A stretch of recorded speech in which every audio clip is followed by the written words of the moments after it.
الحمدللہ والصلاۃ والسلام علی رسول اللہ۔ بسم اللہ الرحمن الرحیم۔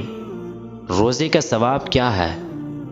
حضرت ابو ہریرہ رضی اللہ تعالی عنہ راوی ہیں کہ رسول اللہ صلی اللہ علیہ وسلم نے فرمایا، بنی آدم کے ہر نیک عمل کا ثواب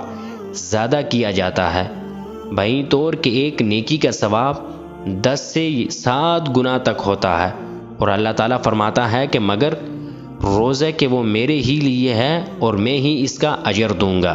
یعنی روزے کی جو جزا ہے اسی میں ہے جانتا ہوں، اور وہ روزہ دار کو میں ہی خود عطا کروں گا۔ اس بارے میں کوئی دوسرا یعنی فرشتہ بھی واسطہ نہیں ہوگا، کیونکہ روزہ دار اپنی خواہش اور اپنا کھانا صرف میرے لیے ہی چھوڑتا ہے، یعنی وہ میرے حکم کی بجائے آوری میں میری رضا اور خوشنودی کی خاطر اور میرے ثواب کی طلب کے لیے روزہ رکھتا ہے۔ روزہ دار کے لیے 2 خوشیاں ہیں، ایک خوشی تو روزہ کھولنے کے وقت اور دوسری خوشی ثواب ملنے کی وجہ سے اپنے پروردگار سے ملاقات کے وقت۔ یاد رکھو، روزہ دار کے منہ کی بو اللہ کے نزدیک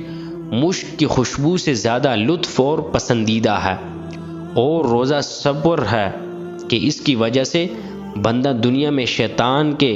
شر و فریب سے اور آخرت میں دوزخ کی آگ سے محفوظ رہتا ہے۔ لہذا جب تم میں سے کوئی شخص روزہ دار ہو تو وہ نہ فحش باتیں کرے اور نہ بیہودگی کے ساتھ اپنی آواز بلند کرے، اور اگر کوئی نادان جاہل